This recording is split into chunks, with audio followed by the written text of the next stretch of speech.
Coffee and stuff over there. There's coffee. Okay. And that's like a fun. We're gonna have 4 grandsons in one within like 2 years. But this is the first one. All right. Watch your step. I am. Okay. Okay. Thank you to Minorat Hamaor for hosting us every Sunday. So thank you all for coming, the people in the room and the people on Zoom, to this special day of learning in memory of Dodi. That's why I called it Anila Dodi Dodi Li. So our learning should be Le'ilui Nishmat Miriam Dodi Bat Yehuda Leib. And I'd like to thank Mark and his whole family for enabling us to have this wonderful day of learning, Likrat Ellul, or in Ellul. And also for introducing me to our third speaker, who I've never heard before, but she sounds amazing. So I'm very excited. Hope you'll be able to stay for the third shir as well. Upcoming events, I have them all there in the corner. But just as a quick recap, tomorrow morning in Hebrew, Adina Sternberg in Netzach. And the next 2 Tuesday nights, Rabbi Dr. Mark Smilowitz in Netzach will be giving a shir about the shofar and Rav Soloveitchik. Next Monday morning, Rabbi Liebtag will be in Netzach, speaking about the roots of Rosh Hashanah Tefillot in Sefer Bereshit. And then Shani's shir, by the way, is starting its regular, not Ellul program, whatever. The regular shir is going to be starting already next Sunday. This is to enable us not to have to do makeups at crazy times and hours. We're preempting the makeups for any absences and stuff like that. So hopefully we'll start next week with our regular shirim for Shani. Everybody else's shirim, which you can also find over there, is starting after the Chagim. Rabbi Liebtag might be switching he might do 1 week early, which is still after the Chagim, so you don't have to worry about that yet.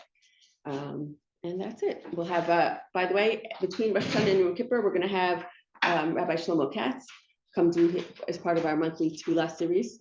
That'll be that Monday night. Adina Seslovich will be teaching that Wednesday between Rosh Hashanah and Yom Kippur. And then immediately after Yom Tif, Rabbi J.J. Schachter is going to be giving the next monthly, we're already like ahead, the next monthly Tefillah series. So without further ado. Good. Was the water hot? The water was hot. Excellent, because the first time we did it with a different plug and it wasn't. Okay. Boker Tov, Shavua Tov.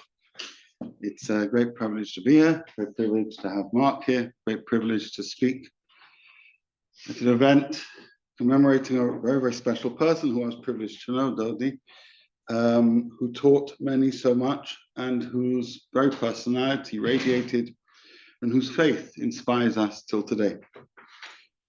I'd sent a title for the shir a few weeks ago, but I delivered a shir recently which kind of made me slightly rethink the focus of what we're going to learn about. So forgive me for changing the title slightly.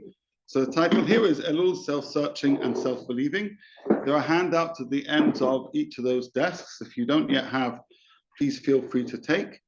What I want us to do in the next hour or so is go on a journey of understanding what our task is in the month of Ellul. Often we know what our task is in the month of Tishrei, you have Rosh Hashanah and Yom Kippur, but what are we supposed to be doing in Ellul other than just getting ready for Rosh Hashanah and Yom Kippur and looking at our diaries and saying, oh my gosh, there's so much to do. And so when we want to talk about what's going on in the Jewish year, we perhaps may want to focus on the months of the year and the names of the months of the year. There's a deep Jewish idea, if you want to understand something, you should look at its name. And perhaps by analyzing the name of something, you'll get a sense of its purpose, its role, its meaning. And so I want to focus on the name Ellul. I want to focus on what that maybe will be teaching us. But to understand the name Ellul, we actually need to understand where the names of the months came from. And in fact, that's an interesting story. Because if you look in the Torah, there are no names of the months of the year. We have the first month and the second month and the third month, but no Nisan and Iyar and Tammuz. That's not featured in the Torah. It's actually featured much later on in the Tanakh. So how come that happened and where did those names come from? Well, says the Gemara in Talmud Yerushalmi in source 1, Amar Rab Chanina, Shemot Chodashim alu biyadam miBavel. the names of the months, the names that we have, the Nisan, the Iyar, the Tammuz, etc., etc. These are names that we adopted. These are names that we constructed. We'll probably say it's more likely to be adopted while we were in Babel, while we were exiled in Babylon, between the destruction of the first temple and the rebuilding of the second. That 70-year period when we were in Babylon, when the story of Esther takes place. That's when we adopted the names of the months that we have today. Until that point in time, we simply had numbers of months. And we went there, and somehow we came to realize that having names of months is useful, just kind of when communicating, when you're going to come over. Or on the 4th of the 4th month, they say, no, help me out here. What does that mean? And you have to come up with a name. And so that's what happened. And so the names of the months, Ellul Bavel, they literally came up from Babylon, meaning we brought them with us when we returned from Babylon to the land of Israel to rebuild the second temple. And this raises a very interesting question. That seemingly implies that the names of the months are not Jewish names. We didn't come up with them. Instead, we adopted them when we were exiled, when we were embedded in a different culture. Why would we do that? What was the purpose? In fact, it seems a very un-Jewish thing to start using names whose origins are not necessarily biblical. They're not necessarily Jewish at all. The Ramban in his commentary on Parshat Bo, if you recall, Parshat Bo is where we have the command of HaChodesh Hazeh Lachem Rosh Chodashim, to start counting the months. What the Ramban does is address this question, and in it, there's a profound message for us all about what we can draw both from the names of the months of the year and arguably the entire construct of the Jewish calendar. And he says as follows, source 2, we've already been told in the Midrash and Yerushalmi that the names of the months originated from Babylon when we were exiled there. Initially, we did not have names of months. We simply had numbers of months. And why did we have numbers of months? Because, as we learn in Parshat Bo, we were taught we should count the months from when we left Egypt. So every time we think about the months, we think about Yetziat Mitzrayim. Every time we think about where we are in the Jewish calendar, we anchor it to that great moment of Zecher Yetziat Mitzrayim. We always talk about Zecher Yetziat Mitzrayim in the Kiddush. So Zecher Yetziat Mitzrayim, in fact, features in our daily calendar. If I say today is the 6th month of the year, it means the 6th month since Nisan, when we were redeemed from Egypt, right? We're always going back to that moment in time. In fact, we have that in the weekly calendar. Today is Yom Rishon. Rishon to what? Rishon to Shabbat. Our Jewish calendar is incredibly rich with values. If I would say to you, today is Yom Rishon of the 6th month of the year, I'm actually giving testimony to the fact that God created the world, that there is a Shabbat. Today's the first day with reference to Shabbat. We have 6 months from the first month of the year since God redeemed the Israelites from Egypt, which continues to be so significant that we continue to pray for it. Why do we pray for it? The prayer that my community says every week is a prayer that the Piatetzner Rebbe composed during the Holocaust, when there were men, women, and children being held hostage. And the prayer says, God, please free these people who've been taken and free them like we were freed from Egypt. And in my community, since soon after the 7th of October, we've said that prayer. And it reminds us how relevant Yetziat Mitzrayim is, not just in terms of historical fact, but sadly in terms of what's going on today. So the Ramban tells us that we used to have numbers of months. In fact, technically, we still do. But then the question is, so why did we adopt non-Jewish names to the months? And when we arose from Babylon, when we returned back to Israel, when we fulfilled Shivat Zion, the return to Zion, when we fulfilled the words of the prophets,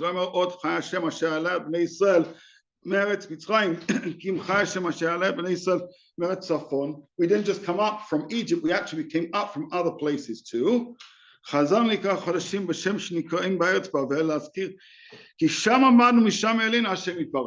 remarkable, beautiful thing. We use the names we adopted in Babylon to demonstrate the fact that we came back home. We use the names which aren't Jewish names.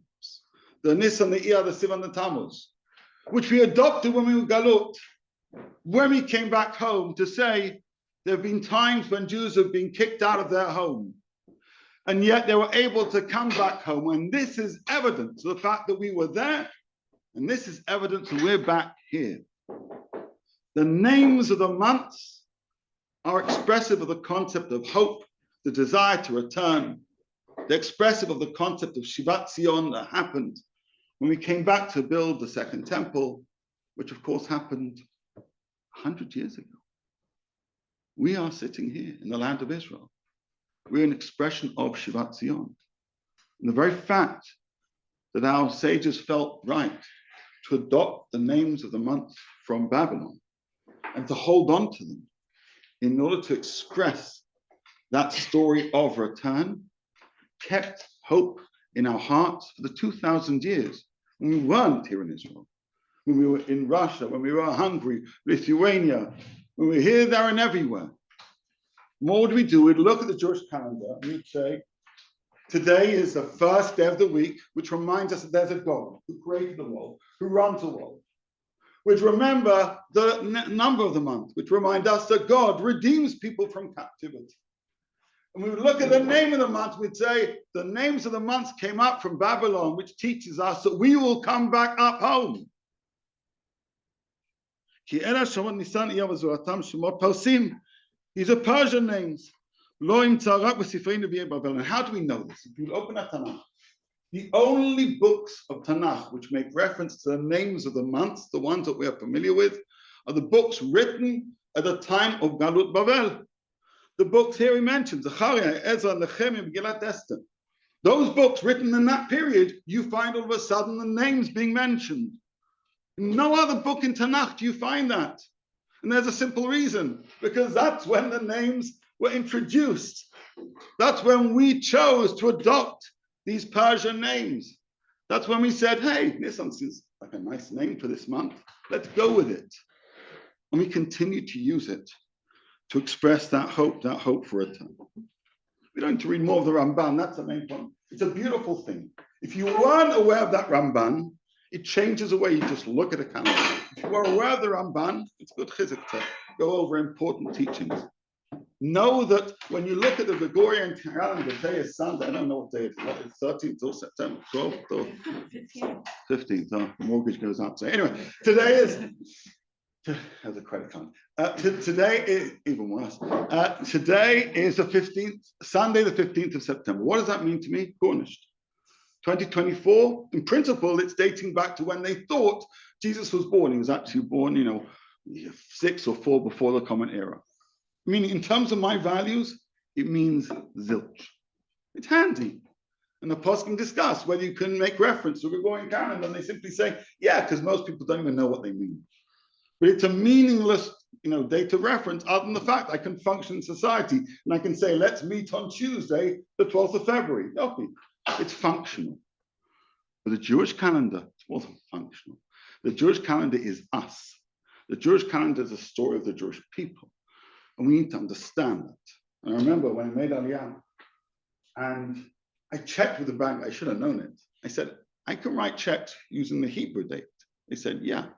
I said, how cool. And the first check I wrote, I used the Hebrew date because I can, because it's meaningful here. Nowhere else in the world was it meaningful. Here it was meaningful. Here it's legitimate. Here being part of our story is something we can celebrate and something we should celebrate. So that is a little bit of background about the names of the months. But so far I haven't told you specifically about the name of Ellul.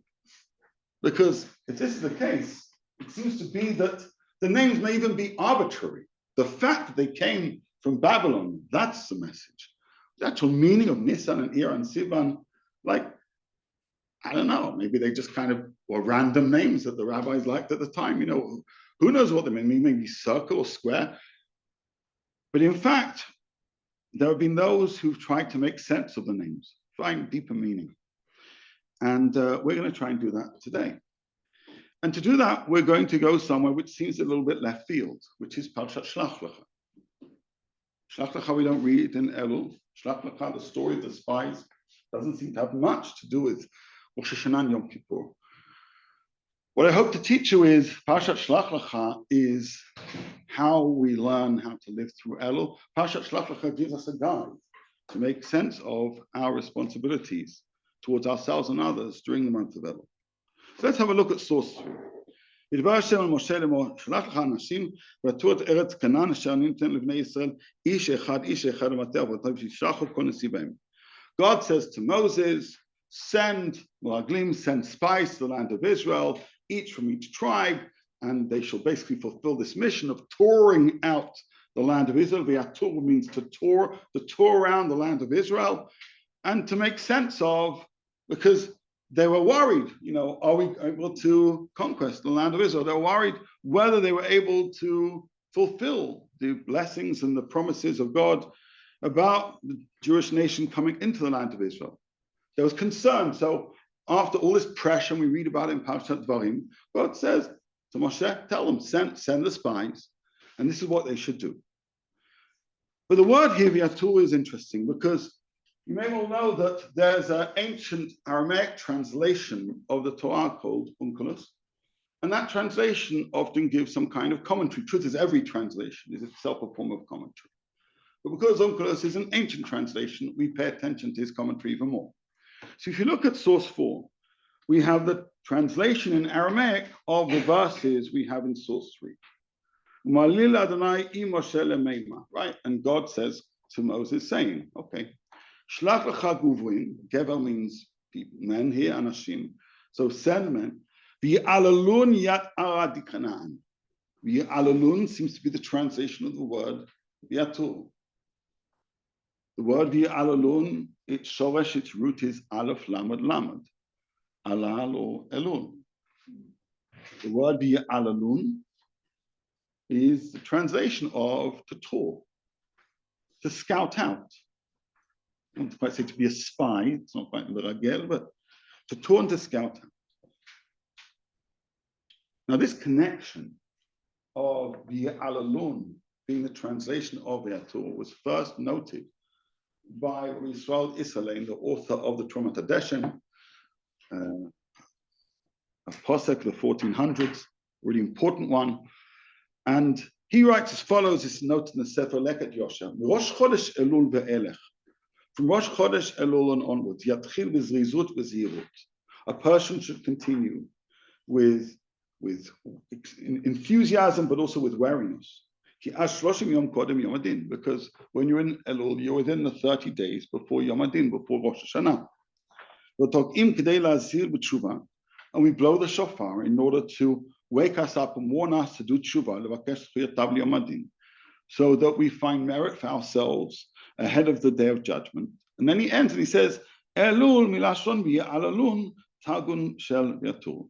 The word Ellul comes from the word, or is connected to the word v'yalalun, which is a targum of the word Viatur in terms of the command to the spies to spy out the land of Israel.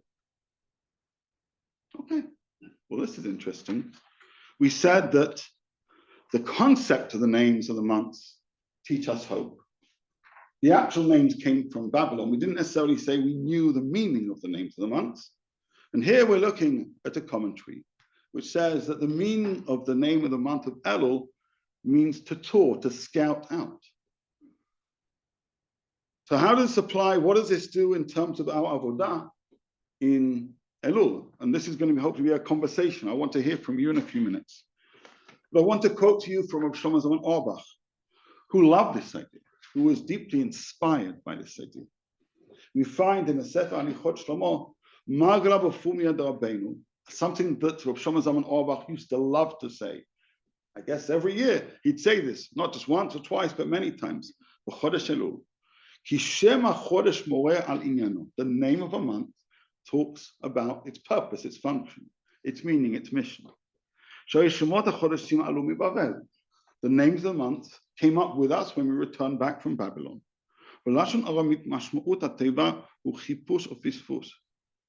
the name of Ellul here relates to searching, analyzing, figuring things out.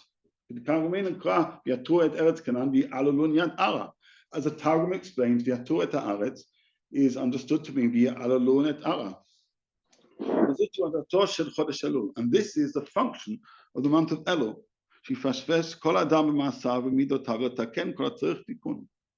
The person should search within themselves to figure out what needs repairing, what needs to be fixed, how they can better themselves. This is a profound idea. It really changes the whole understanding of Ellul. Ellul isn't just a month you get ready for Rosh Hashanah Yom Kippur. Ellul itself has an avodah. In Ellul, our task is to self-search. I've written here, Ellul, self-searching and self-believing. Self-search. That's super important. And I would say, taking this idea one step further, the idea of the Trumat Hadesh and Rav Shlomo Zalman Aruch, we'll soon see in a second the vision to Rebbe. I would say that if we study the story of the spies, we can learn how to do Ellul right. We can also learn how to do Ellul wrong. You can do Ellul right, I suppose that would be like Yoshua and Caleb, who spied out in the right way. You might also do Ellul wrong, because 10 of the 12 spies came back, and they came back with a negative report. And we know that it wasn't good for the Jewish people.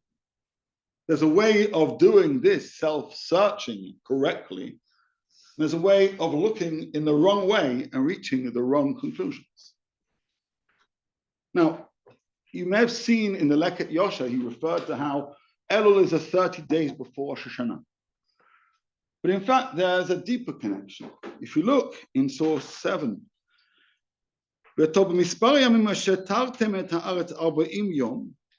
how long did they scout out the land? 40 days. And because they scouted out the land for 40 days, we were punished for 40 years of wandering in the wilderness.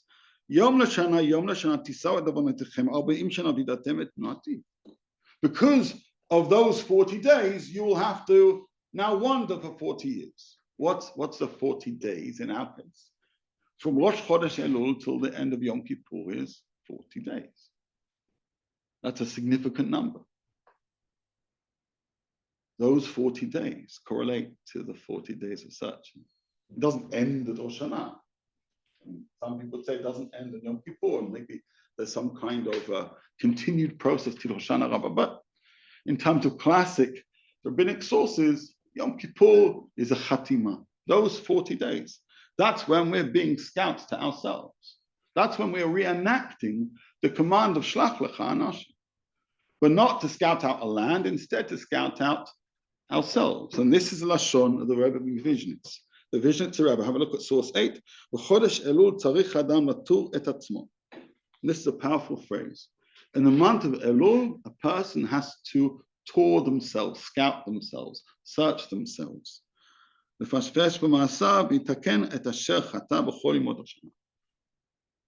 is to say, to look at their own behavior, to consider their actions, and to repair what they may have sinned throughout the rest of the year. Hold that phrase, latul et atzmo. Hold that phrase, to search oneself, to tour oneself. That is a really important command. That is a mission statement for Chodesh Ellul. That's what we're doing. Well, at least that's what we should be doing. We're about halfway through the month. So how's it going? Maybe you should have got the memo, a couple of weeks ago. But okay, we're still with it. And any which way, remember, it's not just a month. You got the 40 days, right? Okay, so we've still got more than half of the time left. And everybody can self-correct. So that makes me wonder, what do you need to self-taught? Okay. When the spies went out to spy the land, what do they need with them? When you go traveling, you say, I need this, I need clothes, I need food, I need lots of food. We're Jews, you take lots more food.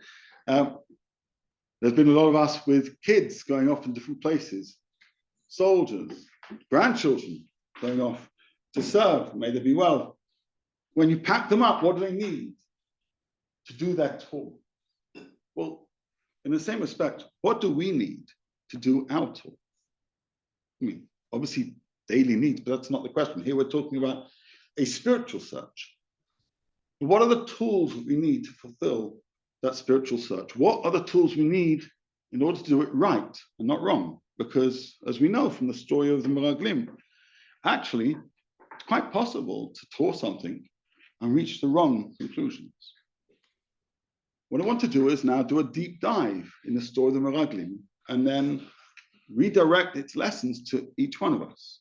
I think in the Parshanut around Shlach Lecha, we can learn tremendous lessons about what our task is in Chodesh Ellul. But before we look at other commentaries that I've brought, I'm interested to hear from you. So I've said to you, I mean, it's not I, the vision at the Rabbah, or Shlomo Zalman Auerbach, the Trumas Hadeshen, they're all saying the same thing. The whole purpose of Chodesh Ellul is La Torah Tatzma.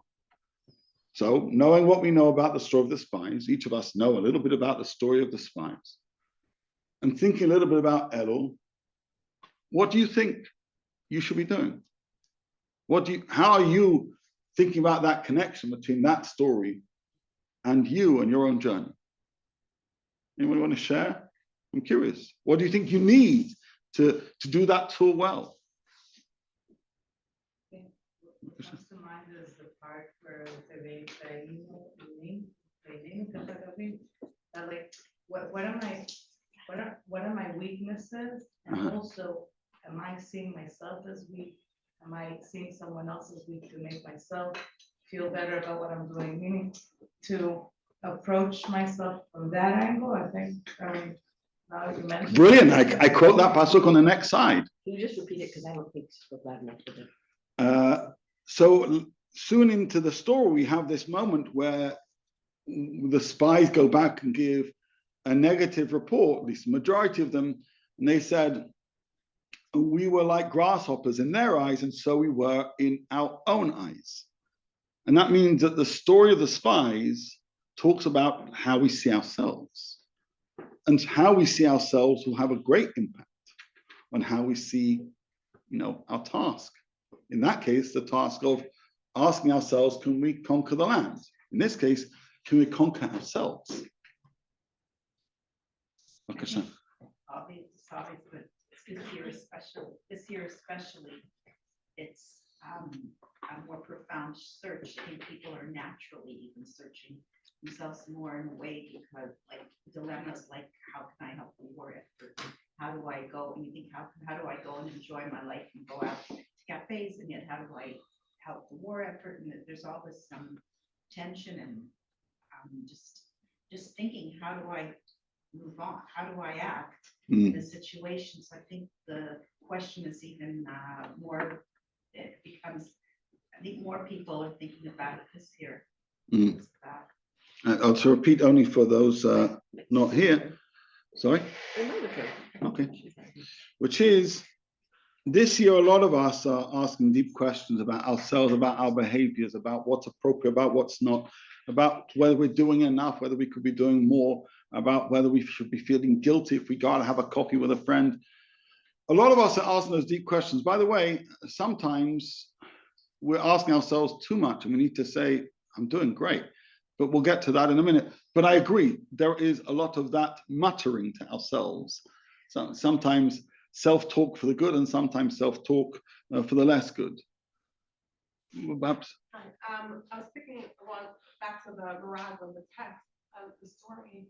I was thinking about the word ethics. The Ramban says that was the key sin, limited, saying it's, we can do this, but however, how many times do we self-reflect and say, if only I could do this. However, remove some of those limitations. How can I remove those limitations?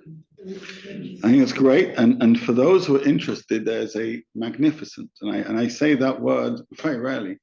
British people generally aren't too praiseworthy. There's a magnificent sermon which of Rabbi Dr. Norman Lamb.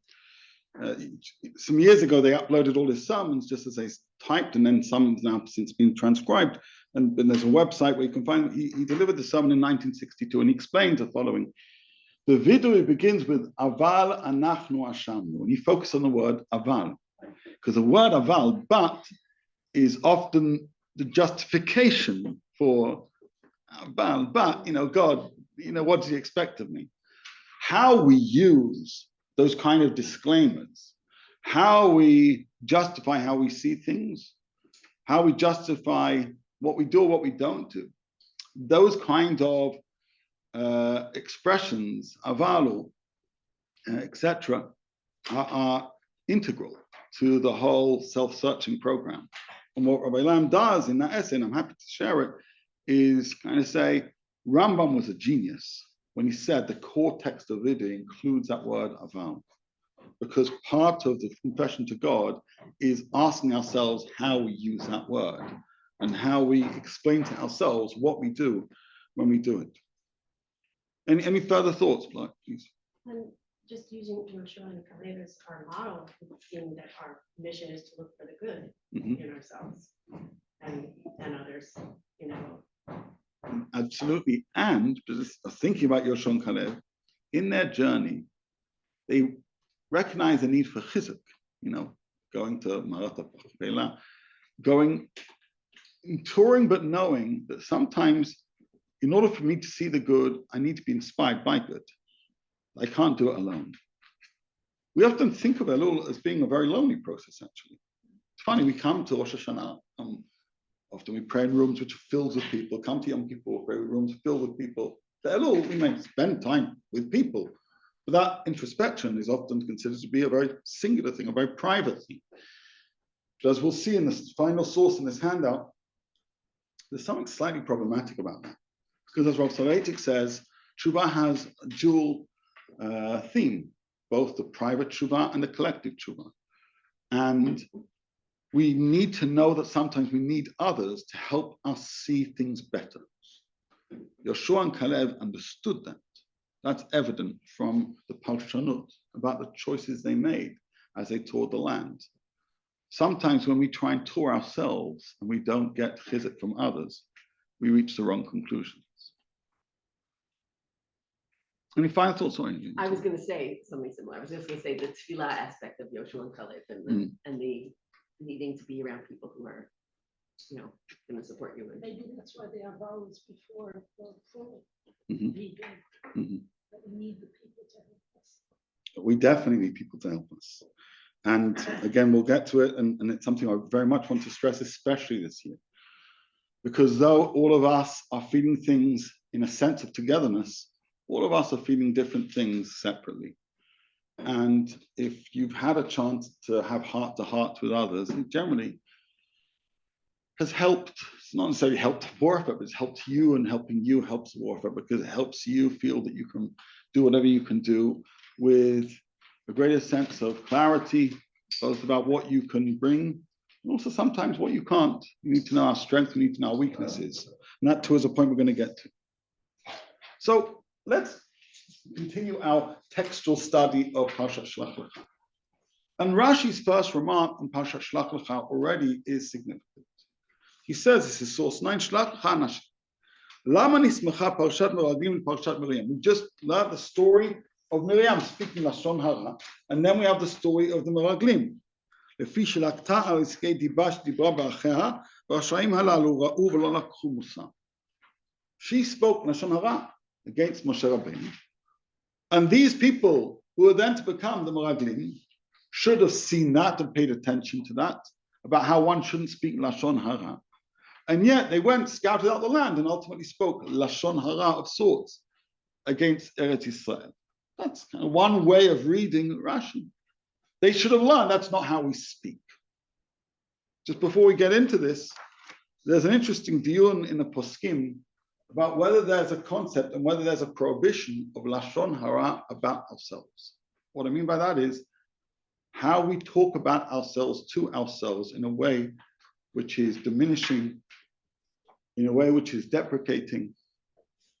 And now there are different debates in terms of the actual legal kind of status of Lashon Hara about yourself. I think everybody agrees one should not speak Lashon Hara about themselves.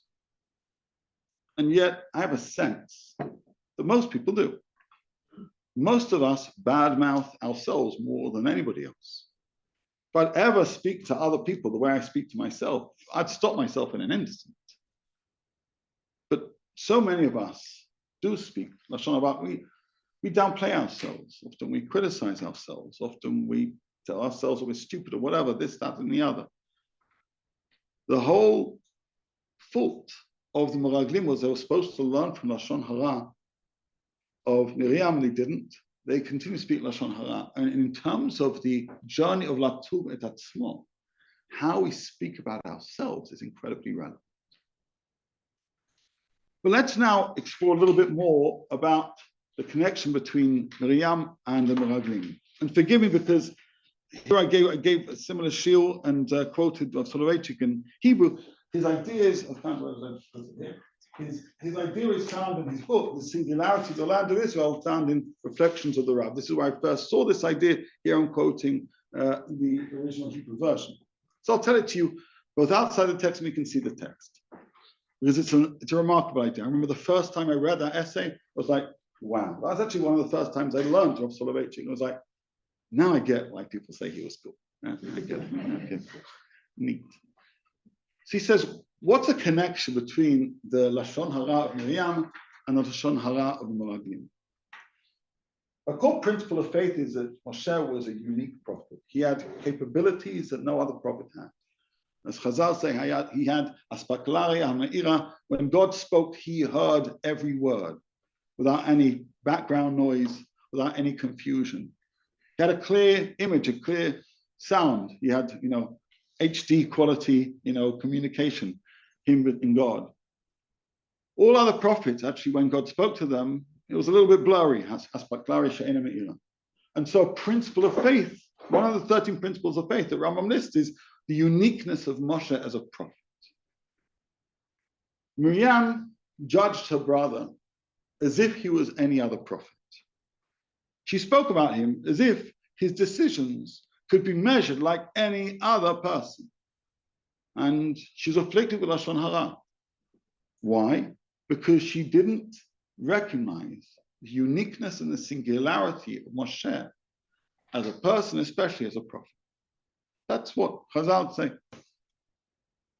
And how about the Meraglim? They judged Eretz Israel as if it was any other land. They didn't recognize the uniqueness, the singularity of the land of Israel. They measured Israel as if it's like any other country. And they said, the food, the lines. Sometimes when people are considering Aliyah, you hear them talking that way as if Israel is like any other country. It's like, it isn't. You may be right, by the way, about the lines and the annoying things. Anybody's tried to kind of go to any administrative office, like, it's annoying. Yeah, it is. But that's not how we judge the country. That tells me that you're looking at the country with a certain, to be perfectly blunt, ayn ra'ah. You're trying to find fault. You'll always be able to find fault. But it means your whole approach to Latur et ha'aretz is faulty. Because it's ha'aretz, not just an aretz. It is the land.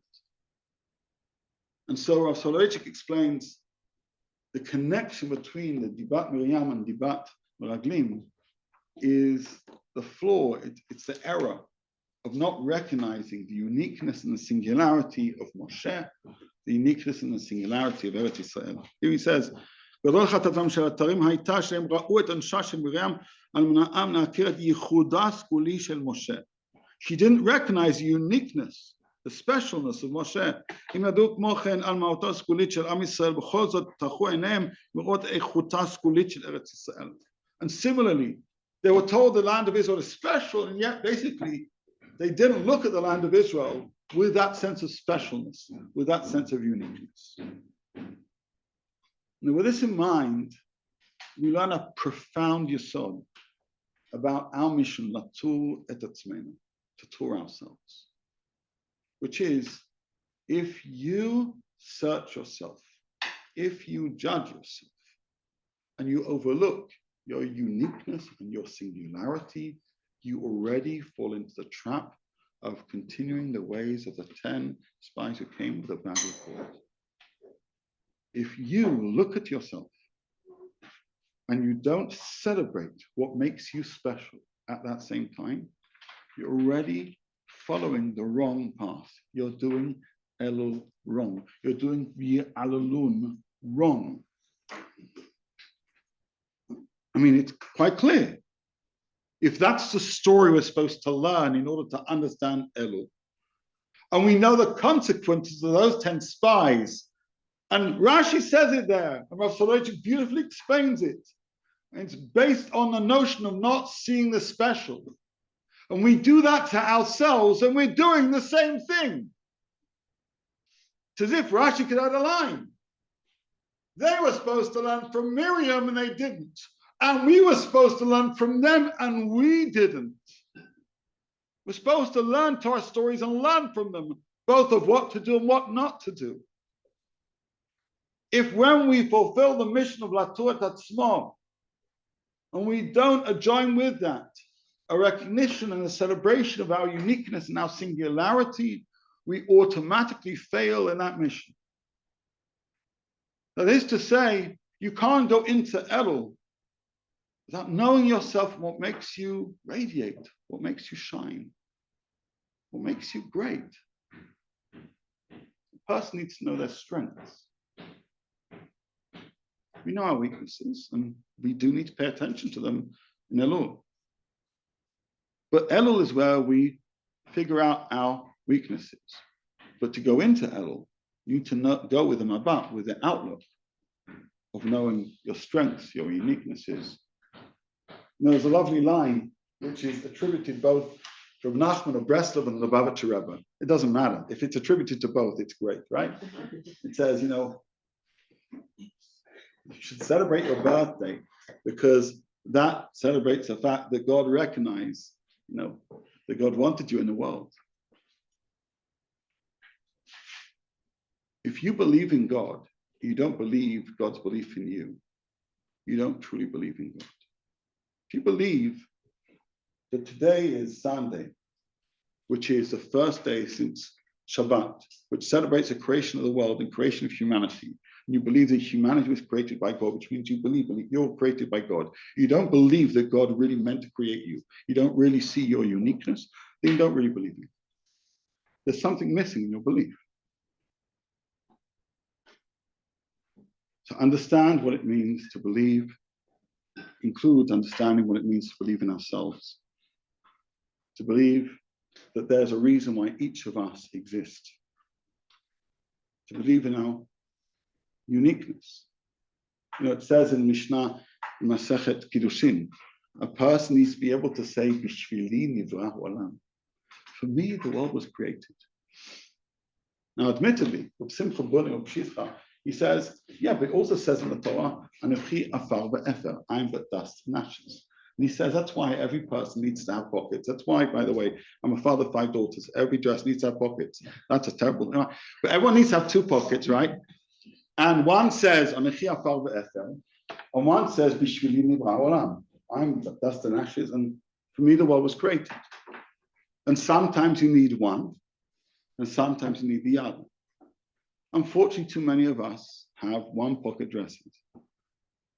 And the one that we put in the pocket is Anochi afar ve'efer. I would say if you only have 1 pocket, go with Bishvili nivra olam. A person needs to know God created you for a reason. The person needs to know their uniqueness, their singularity. Because if you look at yourselves and you don't know why I exist, if you look at yourself and you don't know that you're special, then you will look at yourself wrong. We can't come to Rosh Hashanah, which is a celebration of the date of the creation of humanity, right? It's not, remember we're talking about the Jewish year? Rosh Hashanah is a celebration of the date of creation of humanity. That means Rosh Hashanah is a day when we celebrate life and our lives. We think of Rosh Hashanah, we're begging for our lives. I say on Rosh Hashanah, we're celebrating life. The word that's repeated time and again in the Machzor is Chaim. Who's Chaim? My Chaim. For me to want life, I need to value my life. For me to celebrate life, You need to know my life is worthy of celebration. Somebody said to me, I'm approaching Rosh Hashanah and Yom Kippur. I'm not sure what to do. I'm not sure how to relate to the tefillot of Rosh Hashanah and Yom Kippur. I do the spiritual coaching as a day job. And so we started looking through the tefillot. And I said, look at the machzor. The one thing we know from the past year is that life is fragile. We need to celebrate it. Life is fragile. We need to maximize life. The word Chaim is there a nudge to say, who knows what will be, but live life to the full. Who knows what will be, but know that you matter. Over the past 11 months, I've been to numerous shiva houses of boys and girls who were murdered in gruesome ways, of fallen soldiers. I've heard remarkable, moving, beautiful stories about beautiful kids, sometimes also parents. We're good at talking about people and celebrating their uniqueness in their past. We're less good about doing it to ourselves when we're alive. The purpose of Rosh Hashanah is to understand both the value of life, the purpose of life, the uniqueness of our lives when we're alive. It's to say to God, I matter. I want to fulfill my mission. I want to continue the work that I'm doing. If I don't matter, truth be told, the words of the machzor are in misalignment with how we feel. And this helps us continue analyzing the story. Have a look at source 11. As was mentioned before, this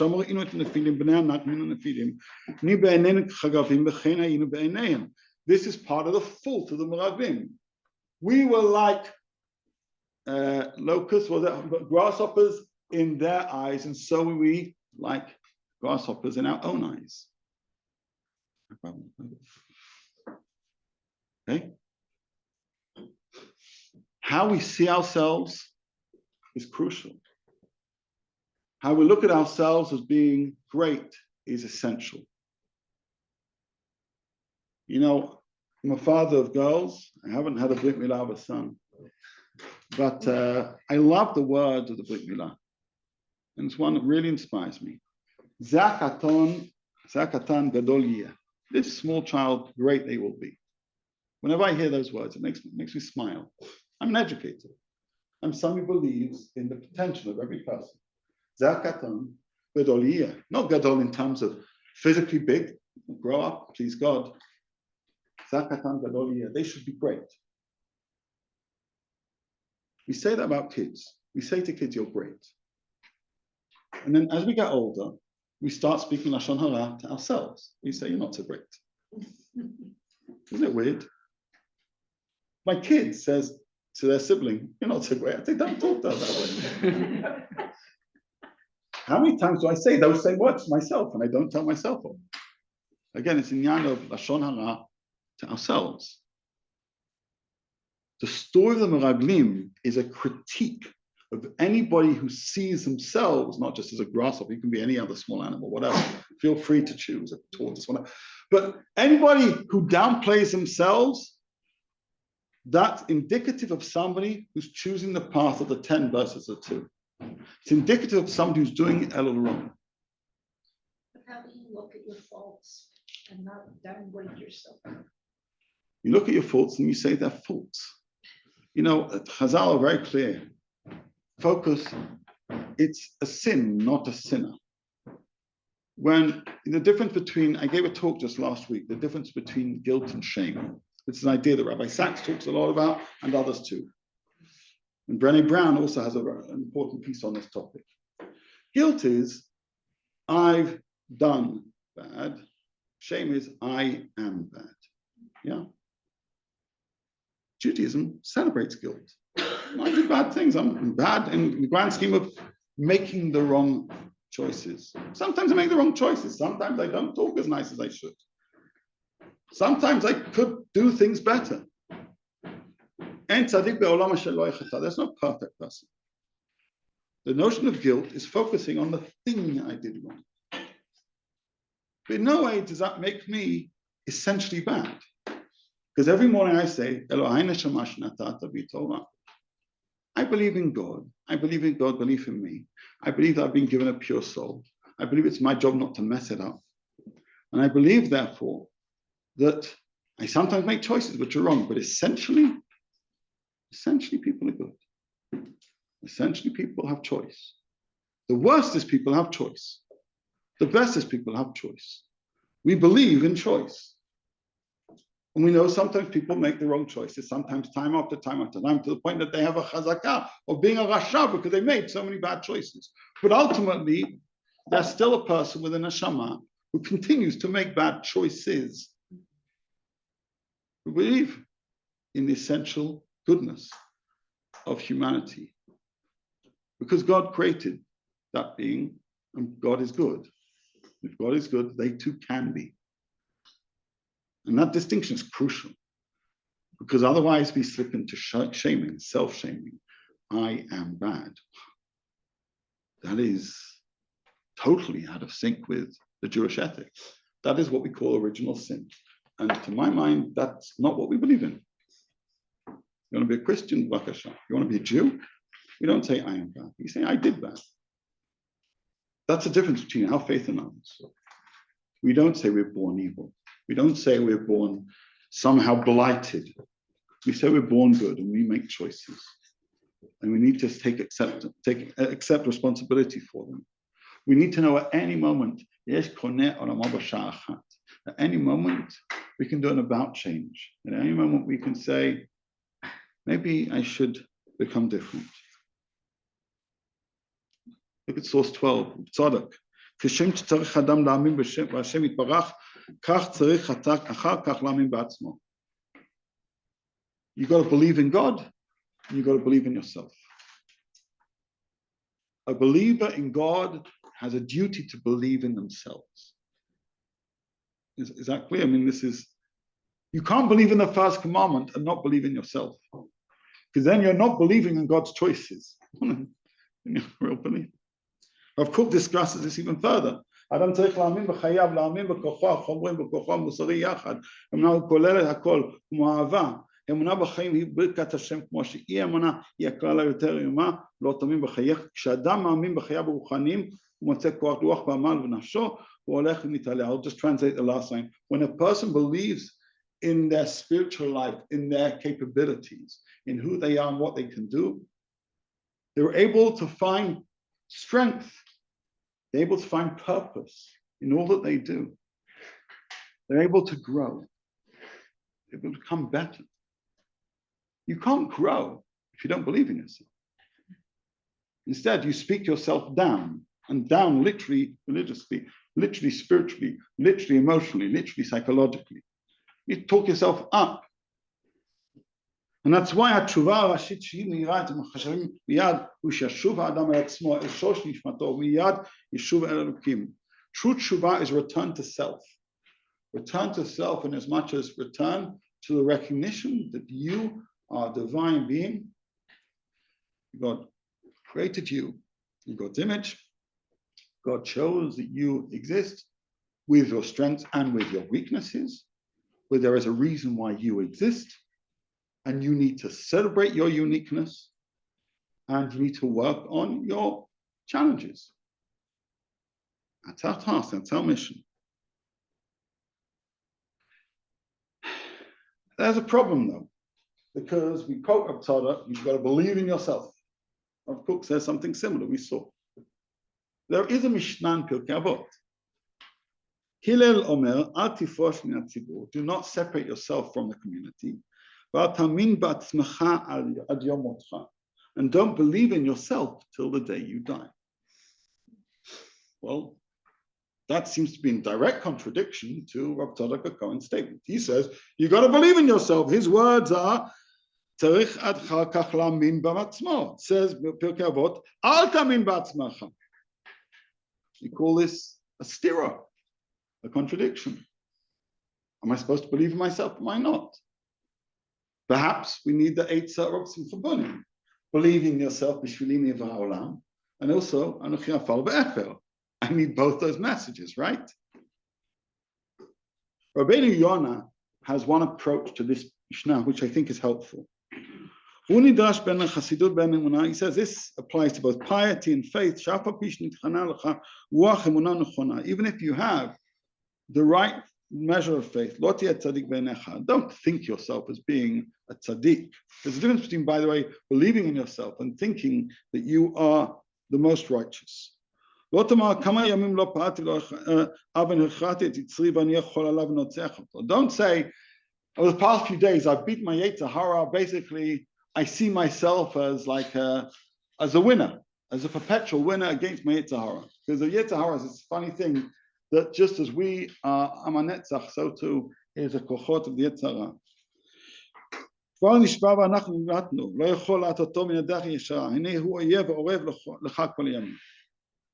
The way Rabbeinu Yonah interprets the Mishnah Pirkei Avot is, don't believe in yourself until the day you die, meaning don't get to the point where you think you don't need to fight to overcome your weaknesses and your challenge. That's not in contradiction to Rav Tzadok. On the contrary, he says you need to believe in yourself, but that doesn't mean you don't have to work on the challenges you encounter. I mean, if we understand the Mishnah on a deep level, it doesn't stand in contradiction to Rav Tzadok knew the Mishnah. Okay, let's be perfectly clear. So it doesn't stand in contradiction to the Mishnah. Instead, it's saying something different. He's saying believe in yourself in terms of self-belief, self-confidence. And the Mishnah is saying, yeah, believe in yourself, but not at the point of never critiquing the things that you're doing, never analyzing. You need to do Ellul. We all need to do Ellul, right? That's what the Mishnah is saying. In fact, arguably, Rabbeinu Yonah is saying every month of the year is a form of Ellul. It's just that Ellul is every month of the year just kind of on, steroids, nachon. That's why there's Yeah. However, what I would like to do is take one final look at the story of Shlach Lecha. Because, and here we have in source 17 a few more psukim from that parsha.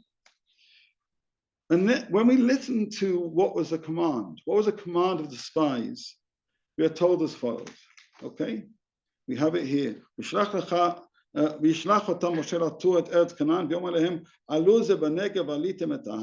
Moshe tells them to tour the land and go up to the Negev, go up to the mountain, and you're supposed to see the land.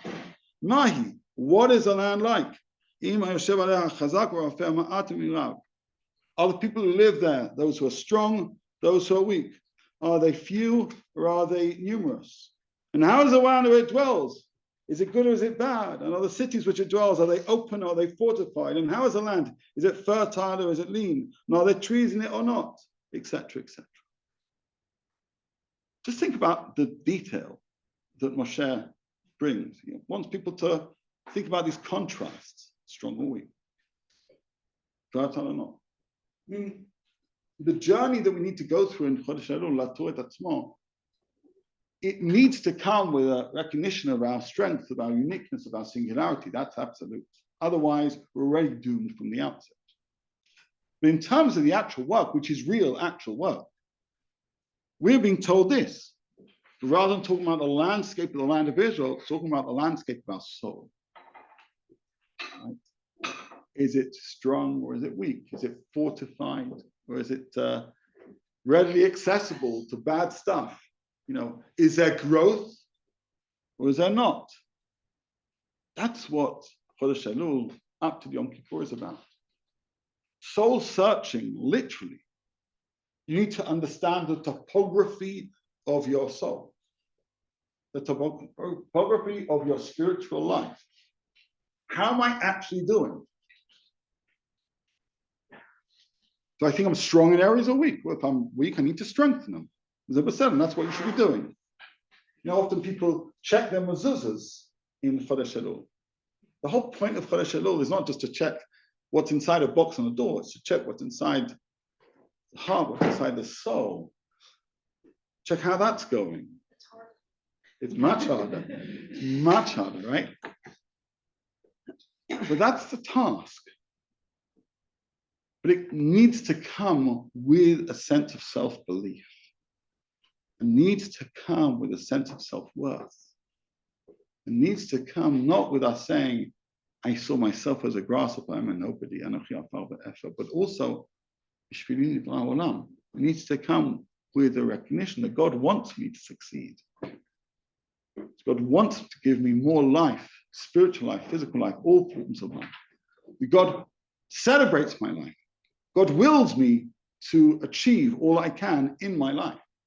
God wants me to understand where I can make improvements, but also what I can do right now to make a difference. God wants us to be the Yoshua and the Kalev, not the other 10 spies. To come back after that soul searching, and the tone of our self-report should be broadly positive. Imagine you did this self-searching, you have to write up a report. A lot of us in our work, we have to write reports. The tone of reports oftentimes is very, very clear as to whether this is a good thing to do, a good investment, a good thing to do, a good thing to buy, whatever. If I had to write a report about myself, having done this, what rating would be at the end? Are you recommending this being to somebody else? Because that's what we're doing here. What are those online websites where you recommend things? What's it? Or you give different stars or whatever, So I'm doing that to myself here. It needs to come out positive. It has to come out positive. We want God to judge us positively. God saying, let's see how you judge yourself. Let's see if you recognize uniqueness and singularity of you. If you do, then I'm happy to see your uniqueness, your singularity. But if you speak Lashon Hara about yourself, if you approach yourself as being, I'm garnished. If you focus on your weaknesses more than your strengths, if you don't believe in yourself, God's going to say, and you want me to believe in you? How does that work? I want to end with a beautiful insight. Again, wrestling with that Mishnah that I quoted from Pirkei Avot, which apparently would seem to contradict with Rav Tzadok's statement, but it doesn't. We explain in terms of Rabbeinu Yonah, but there's another way of explaining the teaching. And actually, it goes back to the comments about Yoshua and Caleb and how they went to seek spiritual strength, chizuk, from other sources, from other reserves of energy. And this comes from the insights of Rav Aryeh Levine on Pirkei Avot. The Tzaddik of Jerusalem, right? Well, he was also a teacher. He wrote a commentary actually on all of the Mishnah, including Pirkei Avot. And there's something so beautiful about its simplicity. Oftentimes people say, I'm a simple Jew. I'd say, halavai, we were all simple Jews. So he says in his remarkably deep and yet incredibly simple way, Al tamin b'atzmacha, don't believe in yourself. What is b'atzmacha? In yourself, just think about the context of the Mishnah. It says, Al tifos min hatzibur, don't separate yourself from the community, right? She says, Milat b'atzmacha yesh lefaresh kmo levadcha. You should interpret the word b'atzmacha as if it means on your own. As Hillel says previously, Shani latzmi ma'ani, if I'm just for myself, what am I? Don't say to yourself, I don't need other people, and that you're fine on your own. I can do everything without the help of others. Don't believe in yourself that you can do everything on your own, and even till the day you die.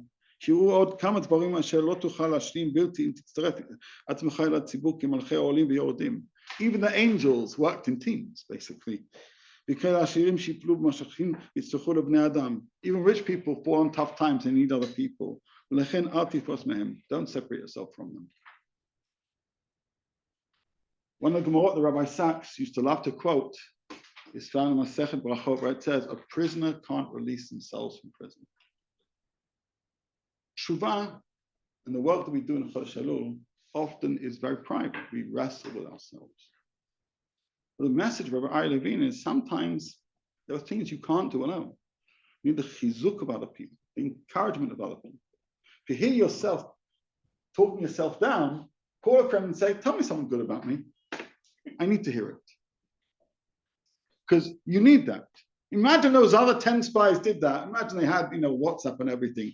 And they messaged Caleb, hey man, we're starting to kind of have some fatigue, seeing the bad rather than good. Give us a boost. Well, everything would have been different. They didn't. They worked on their own. They traveled on their own. They did what they did. They didn't go for the chizuk. What, sorry? They were 10 together. They went in their own different ways. I think that they should have reached out for chizuk. I think they should have reached out for help. And in every respect, in terms of our mission of Ellul, Latuat Atzmo, we need to do it alone. We can't do everything alone. Real friendship is needed to help us in terms of understanding our strengths, our capabilities, in terms of helping us return to our soul. Because sometimes only other people can see how great we are. We say that about others, but too many of us don't say about ourselves. So Ellul is both a private journey, but also one where we need others to support us in our growth. And boy, this year has taught us how we need others. We need others to do great things. We need others to support us in happier times and tougher times. But in terms of our message of Ellul, self-searching, self-believing, to do Ellul right, to do that self-searching right, you need to do self-believing. You believe in God's belief in you, so that when you come to Rosh Hashanah and say, give me life, God says, okay, now we're talking. You know that your life is valuable. You know that you are special. Now we can talk about what we can do with that. So I wish us all a meaningful Chodesh Ellul. Maybe here B'sorah Tovot. I apologize for walking in, they would actually give you on Zoom from the first minute. No, pleasure. That she helped a lot. I love the interaction with Mansour and the Meraglim. And what hit me is that maybe the Meraglim and we, when you're touring something, you have a destination.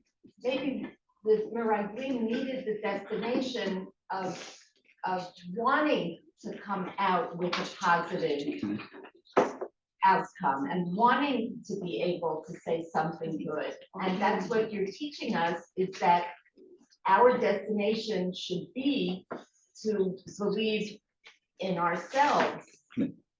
I think that destination is part of that scenario. I really appreciate the way in which you explained that, and I think it's absolutely right. We need to know that that's our yard. We need to know that when it comes to the end of those 40 days, we are singing to God, not just because of our love of God, because of our love of God loving us, which reminds us that we should love ourselves. And if we loved ourselves the way God loved us, I think we would achieve more. Also each other. Yeah. I feel like a lot of these lessons about, not judging ourselves, we said how Eretz Yisrael is special and we're special, but our nation is special. And when you see someone doing something that you think is like rotten, you have to judge them. That's a special person. Well, there must be. I'll just add, you don't have to judge them. If you're going to judge them, Well, that's true. and someone says,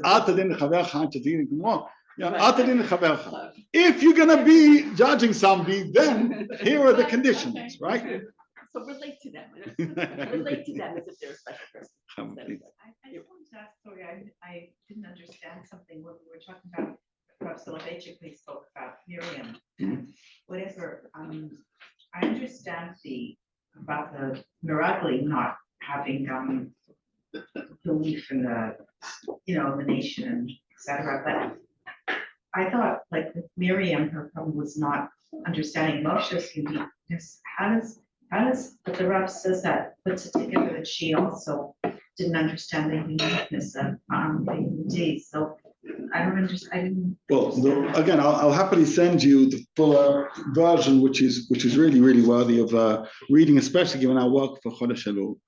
But the way in which he criticized Moshe basically seemed to look at him within the framework of being just either a regular guy or a regular prophet, and that maybe there were other shikulim that perhaps were part of his thinking that she was unaware of in terms of his choices with his wife, etc., etc. Her lashon hara was based on how she saw things. I mean, by the way, we do this the whole time. We hear the newscasters say the government decided this. We assume we have all the same information as them, right? We say, well, they're idiots. They're idiots. But of course, the amount, even if we disagree with the conclusion, we should be humble enough to know it's quite possible that people making decisions have considerably more information than we do, and it's a little bit tougher. That doesn't make it right or wrong, but being humble in how we judge people, if we judge people. Well, that's how, it says specifically here, on the it was Moshe, like the last line, that's what I. One second, so I'm telling you, well, he's bringing it together. No, that final line is uniting these two themes. He's saying there was a failing in seeing the uniqueness of aspects of the Jewish people. In her in terms of Moshe, them in terms of land. That's kind of a summary statement. It's not saying that was her crime or that was her crime. That was her transgression. But instead, it's saying these are part and parcel of the overall offenses we do when we look at the Jewish people and things related to it, without celebrating, recognizing the uniqueness, singularity, etc. Please. I'm also having a bit of trouble understanding that. So if we look at ourselves as unique and singular and special, right? That's what we look at. Even if we're just with 30 people, we're all looking at ourselves that way. And that means that collectively we're all the same. So then where's the uniqueness and singularity in that? Well, you remind me of a friend of mine years and years ago. She used to have a footer of an email. You know when people used to do that? So anyway, so it said, remember you're unique just like everyone else, right? And I was really moved by it. I'm unique just like everyone else. But that's part of the play on words. I'm unique and I'm not nice just like anyone else, but everyone else is also unique. You know, there's a bracha we say when we see a large group of people, right? We say, when we see a range of people, we say a blessing which celebrates the diversity of humanity. Every person is unique, and it doesn't make me the same as anybody else. It makes me exactly different to everyone else. I'll give you a simple example. I mean, we could find lots of different metaphors and parallels. But you go to a concert and you see an orchestra, and you may see 20 people playing violin. And it's possible they're all playing the same notes. They're playing them slightly differently. How one holds a violin, how one touches the string slightly differently, how one is feeling different to the music. It may look like they're doing something similar, but they're doing different things. But they're doing it in a collective sense. You know, we pray together, but each one of us individually, says Heschel. I think we live together, but each one of us separately. I don't think that celebrating our uniqueness negates it when recognizing the uniqueness of others. And by the way, if you want, I can send you, over the years, I've collated 20, 30 Mamre Chazal, specific on this point. When Moshe Rabbeinu wished to bless every Jew, he wished to bless them, recognizing their unique qualities. And the idea I mentioned of Bishvili Nivra Ha'olam. I think if I was the exact copy of somebody else, I wouldn't have much purpose in the world. I have twins, by the way. I have twins who literally are as the same as you could be. Yeah, they're completely different. They're completely different. I mean, they were so much the same that we had to figure out ways to remember who was who for the first few weeks. But I look at them now and I say they're different universes. If two people who look pretty much the same are different universes, two people who look different, who have different backgrounds, who have different energies, different interests, different capabilities. So I go back to that line, which is meaningful. Remember, you're unique and just like everyone else. See the uniqueness in other people, see the uniqueness in yourself. See that every person is a universe unto themselves. Whoever saves a Jewish life saves the entire world. Whoever takes a Jewish life diminishes the entire world. Know that every person is a universe. And treat people as such. And once we start seeing that, once we start treating it, we build the universe, we strengthen the universe, we strengthen one another. Okay, I think you have another share, so I want to continue. Be well, B'sor Tavot.